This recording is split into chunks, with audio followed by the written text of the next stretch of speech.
finally, usually I introduce the author. It's kind of one of the pleasures of doing this job, but because Bill Watkins is kind of special, he actually is one of the original faculty here at Brookdale. He was here when the school started. And so has many, many dear friends who know him and can tell embarrassing stories from the great history of Brookdale. I'm actually going to pass the mic off to Dean Carl Callender, who's going to introduce him for me. So, thanks.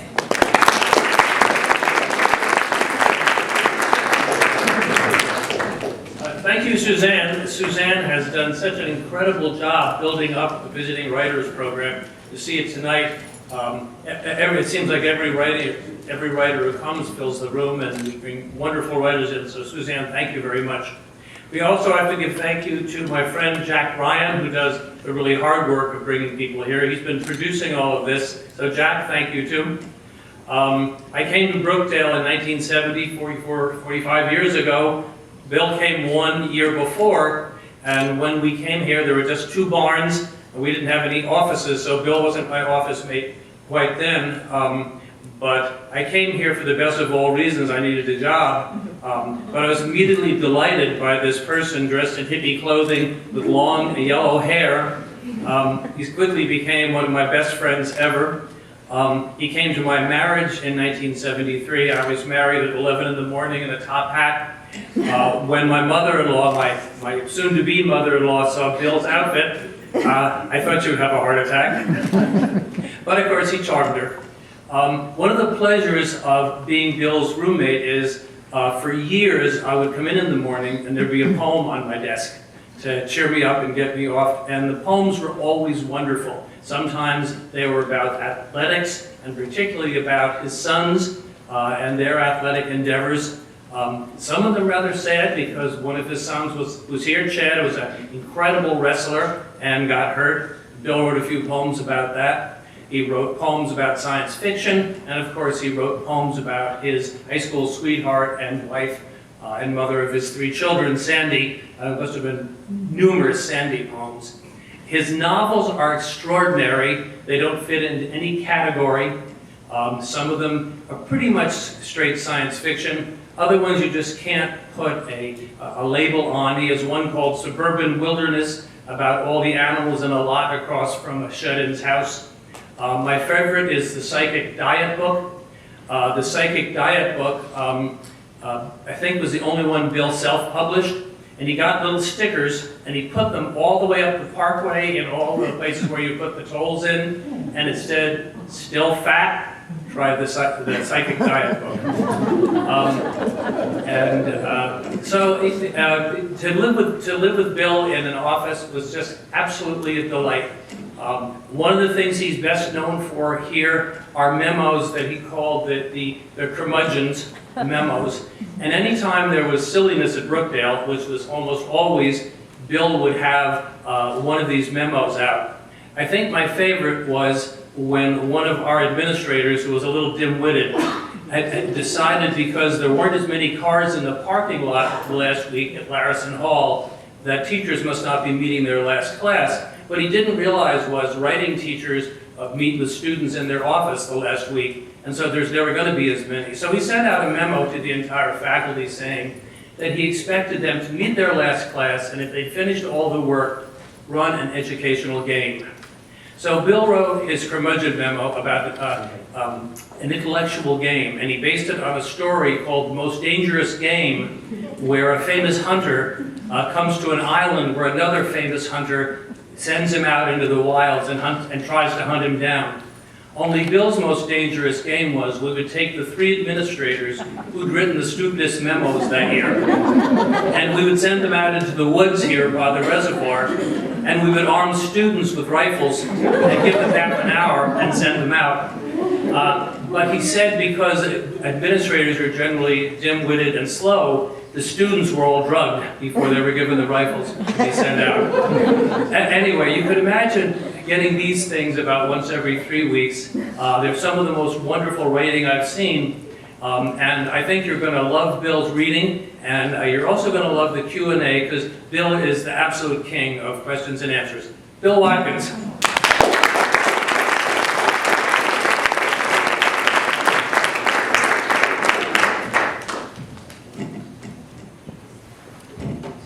Fortunately, Suzanne and Carl have thanked all the people I was going to thank, but I'm very grateful for my friends here at Brookdale who set this up. And I'm not going to list them because, well, let's tell you this in the beginning. If I'm suddenly struck blank, there's two reasons. One, as you noticed probably, I'm old. And then the second thing is that I have post-concussion syndrome. So one of the deficits from that, besides not being able to remember names. So I get introduced to you, and 2 minutes later I don't know your name. It's not because you weren't a memorable person, it's because it's gone. It just doesn't stick in my head. I'm going to read a couple of things tonight. One is a piece of creative nonfiction. Thanks.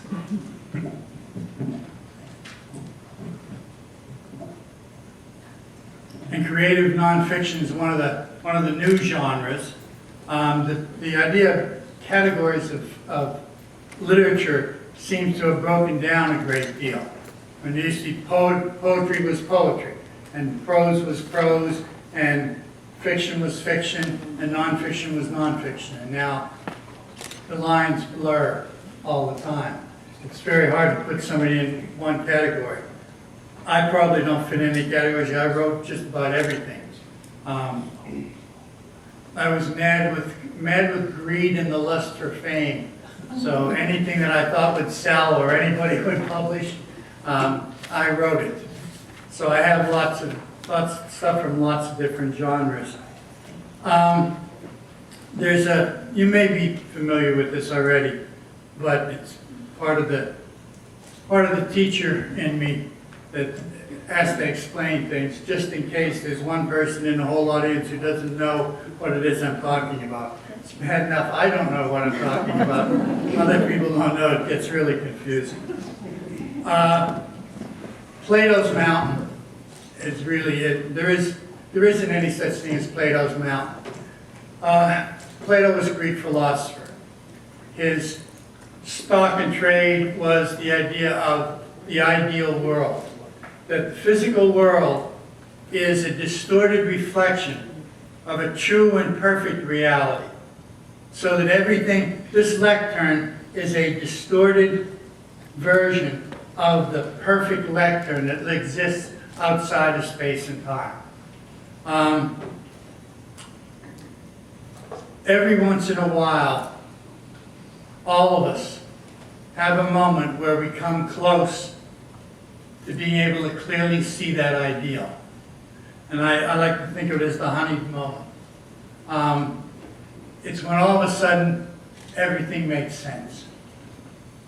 When all of a sudden you have that one breakthrough idea that changes the direction of your life. And usually you know what it is when it happens. And if you've ever had one, the great thing about it is that everything does make sense. It all fits together. You can see, it's like normally people think like this in straight lines. But you have that moment and it'll be like you can think in all directions at once. You can see the whole great web of things tied together. I think there are, like Plato, I think there are moments, there are events, there are objects, and there are people who cause those moments to happen for us. Sometimes they may just have come in, and there's a whole idea that you may be alive for no other purpose than to simply deliver a message to somebody else. You'll say the thing that triggers them into a whole new path of their life. And that might be your contribution. You came into this life to do that. Of course, you get to hang around after you do it, just curl up and die, because job finished, I'm out of here. I think there's a great web of being, that we're all really tied together, which is, of course, another thing that Plato said. Kind of like everybody should have just retired after Plato. There's nothing more good to say. He did it all. This piece of creative nonfiction is about coming face to face with that honeyed moment, with the ideal. It's called 100-Yard Hill. Jersey is the real world. Nothing good lasts. It doesn't snow often at the Jersey shore, and when it does, the sea air salts it by mid-morning and turns it to slush for the car exhaust to spray middle-aged gray before the end of rush hour. The state is a flat plateau, shading inland into slopes no one who has seen real mountains would dignify with the title of foothills. Yet beneath it sits a great mountain, and as invisible in this world as Plato's ideal. Only the tip of its highest peak shows above ground, but under the loam, the sandy shale, the red clay, its slopes slide sheer and slippery all the way to the core. Above the ground lies only its apex, the distorted and unrecognized reflection of the cosmic ideal, 100-Yard Hill. 100-Yard Hill exists no less at this moment because the moment has slid over the horizon of awareness into the illusion of the past. It exists perfect in the perfection of memory, one of those crystal instants that marks the seams of your life. The hill is covered with 6 inches of soft powder, melted partly with use during the day and then let refreeze until 3 o'clock in the morning. I am on it because I am 40, and my youngest son is there because he's 18. This is our last hill together. My son says it could be, but I know it is. So the typewriter is left on the way out, or left behind. You can write any time, but only once in your life can you climb 100-Yard Hill for the last time. The hill is perfection itself. A 45-yard hill, a 10-yard plateau, another 45-yard hill. The length of a Canadian football field, counting the flat, fan-shaped apron at the bottom. And all of it is vertical, coated with ice. No wind, just cold enough to balance the exertion to climb. And empty. It's a childhood dream, a whole hill to yourself, ride after ride for as long as you can climb. My son takes me up. I used to take him. Only 40 and we have changed roles already. I thought we had decades before that would happen. The hill is hard going up, longer than marriage, longer than the ascent into middle age, longer than the time between midnight and sunrise when you run out of words, but just as steep. We climb without ropes or pythons, up the easier footing of the untrampled snow off the shoulder of the ice slope, where the long, stiff grasses of late fall poke through and offer a handhold. My son climbs without handholds. A year or so ago, I would have climbed without them too. Or was it a decade? But it's not all age. I have the oldest pair of boots, the smooth-soled ones with the tread worn off, and even the commuter ramp of 100-Yard Hill is patched slick with ice. My son has my good boots. He inherited them years ago when I sold my motorcycle. He thinks they're his, a legacy granted by the retiring king. I can no longer get them back than Lear. It's an even exchange. I wear his wrestling pullovers with the double thick hoods and the Spartan head on them. The hooded parka is my own, and the good gloves, which he has returned to me in deference to my age. The long underwear fits me out like Jeremiah Johnson, the mountain man. I am ready for nuclear winter as I go up the slope like it's the sheerest face of Everest.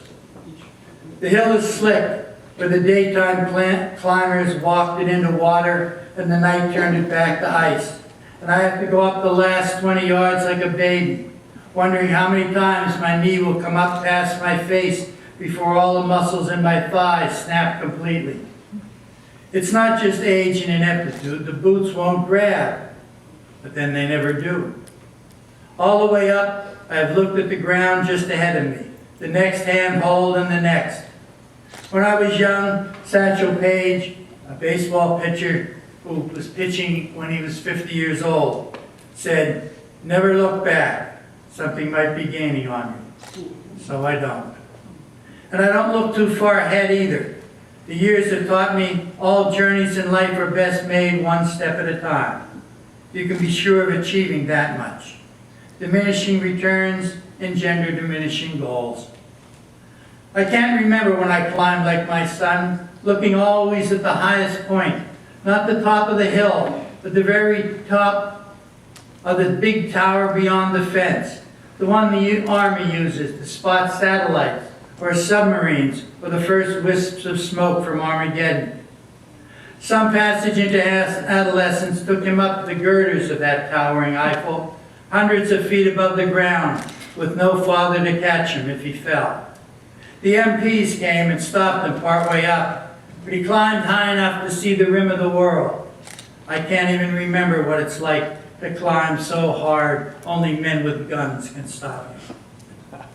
Head down, I almost bang into the chain link fence that runs across the top of the hill to keep the civilians from climbing to their deaths without authorization. I have to grab the fence to keep from sliding back down. In the last 10 yards, the slope has gone from steep to sheer. We are at that point where only lateral movement is possible. And I go hand over hand along the fence, hooking my fingers into the diamonds of wire, swinging out, hooking again. If my feet go out from under me, I will stick there like a cat too far up the drapes to jump. Not until I am all the way out in the middle of the ice slope, 11 changes of hands across the fence, do I look down. The hill is a Jersey miracle. Only politics keeps it from sliding down itself. Some landscaper with only enough dirt for half a hill has built a pair of ski jumps, one on top of another instead, trusting that his kickbacks will make him immune to complaints. It seems impossible that we can be standing on top of it. Even clinging to the fence, our legs should be dangling straight down like the slope. The moon shines off its surface, and it looks like water or glass. The depth of the whiteness takes away contour. It seems to drop straight down forever. Clearly, this is the big kid's hill, the one you used to have nightmares about when you were 6. The apron, which was so large when we crossed it, looks like a white heel print. I remember it from a black and white newsreel, and I wait for the body of an unconscious ski jumper to come sliding across it. All it needs is a strand of snow fence to catch the riderless skis. This is the hill the dead skier on Wide World of Sports goes crashing down. I have never been on this hill before, but I've been on this hill all my life. Still, no matter how many times you tumbled through the agony of defeat, you forget how long a fall it is until you stand there looking down. It is impossible to look down that hill without thinking about mortality. Once you pass 30, 3 a.m. is always 100-yard hill. But it does no good to complain. My son says video gamers 9 and 10 went rocketing down it all day long on sleds instead of the slab of hardened cardboard he has been lugging up the hill for us to ride. They must have been pushing the speed of sound when they hit the first plateau and passing escape velocity at the bottom before they impacted on the snowbank the plows uncovering the parking lot have thrown up across the apron. My son hooks one hand through the fence and slides the sheet of cardboard into place. He keeps sliding away on the glaze, and he has to get a little air under it to control it. When he gets it in place, he stands crucified on the fence, holding it to the ice with his feet. He stands on the back of the cardboard and tells me to sit on it, and fold up the front like the curve of a bobsled. I look down. The face of my house is not as sheer as this hill. The sides of buildings are general rises compared to this. Bobsleds do not belong on ski jumps. Middle-aged men with old bones do not belong on bobsleds. Not even one made of cardboard and imagination. But time and 100-yard hill only run one way, and there's no way back along the fence. My son tells me to grab each corner and steer. The cardboard is a thick sheet the size of a refrigerator, and its bottom is waxed. In the spots where the wax is gone, it is glazed with ice. There will be no friction at all. Yet my son intends to push, and then stand on the back, crouched like the last bobsledder. With a good push and no friction, the extra pounds of middle age will carry us past the legal speed limit before we hit the plateau. Letting go is always an act of faith. I've hung at 3 a.m. on a 100-yard hill of the aging process time and again, and I've been left frozen to the fence, staring down into the interminable whiteness of unworded space more than once. But this time, the going is not my choice. Pushing off into the abyss is easier when you're 18 and undefeated. My son pushes and jumps on. We go with either a scream or a battle cry. Only inside can you really know the difference. Nobody goes over the edge in silence. There's always that irresistible urge to articulate the inexpressible, the rage, fear, joy of hurtling towards the possibility of death. The ride is never what you expect. We go straight maybe 20 yards before the cardboard swings sideways. My son goes flying off. There's no stopping, and he dwindles from my reach, sliding towards children of his own. I hear him laughing behind me up the hill. My passage, half on, half off this magic carpet run amok, is a source of constant amusement to him. It's unimaginable to him that he will one day be older than I am now. It was unimaginable to me once. But there's no stopping once you hit the downhill side, and I cannot spare enough concentration to look back. Some cat reflex in me, trying to dig in with everything available against gravity and inertia, makes me spread out and belly down. I've ridden words at this speed, hurtling into the darkness equally full of gullies and spills and unknown dangers. But it is a long time since my body moved quicker than my mind. The last time it did, I was 3 a.m. too. I was a cliche then, riding a motorcycle because a midlife crisis doesn't have wheels. Because sometimes the only way you can get your life back into your hands is to put your death in them. It felt the same when my bike went down, and I swung my leg from under it and spread-eagled on top of it while it went sliding across the macadam. All sliding is done down Plato's mountain. The only difference this time is that the parts that stick out over the cardboard and scrape along the ground only get cold, and nothing is ripped away or ground off, and the earth sliding beneath you doesn't strike sparks from your flesh that sputter in your mind every time it's idle when the clock turns 3. But the moving sheet of momentum is the same as I slide and slide through the shining dark toward the possibility of terminal impact. There are ideas that must be made flesh to be truly understood. I never met one without understanding what Plato meant about the world being a distorted reflection of the ideal. Motorcycles and words and the 70-year drop towards impact are images of the same cosmic reality. Entering the apron, I get a corner up again and slide the cardboard sideways into the soft stacks of snow at the bottom. I sit there looking up at the stars and listening to my son's laughter coming down the hill. I am down, but I am not finished, and I know it. This ride is too much like my last ride to be what I'm here for. Isolated from all other moments, there is a shining crystal instant to be lived here. I do not know what it is, but I will know it when it happens. And exhilaration alone is not its essence. My son comes sliding down the bottom of the slope for the cardboard. When you're 18, one of anything is not enough. 10 climbs, 10 rides is his absolute minimum. Each climb is like scaling a 6-story building. He is 18, and for him the climb is nothing. The ride is everything. But when you're 40, you've taken too many rides that are not worth the climb. And 10 minutes of exertion is too high a price for 30 ecstatic, heart-in-your-throat seconds. He wants to climb and slide all night. He cannot get enough of the drop and rush, the skidding, the sliding, the out-of-control careening thrill. And so we climb again. At the peak, we stop to rest.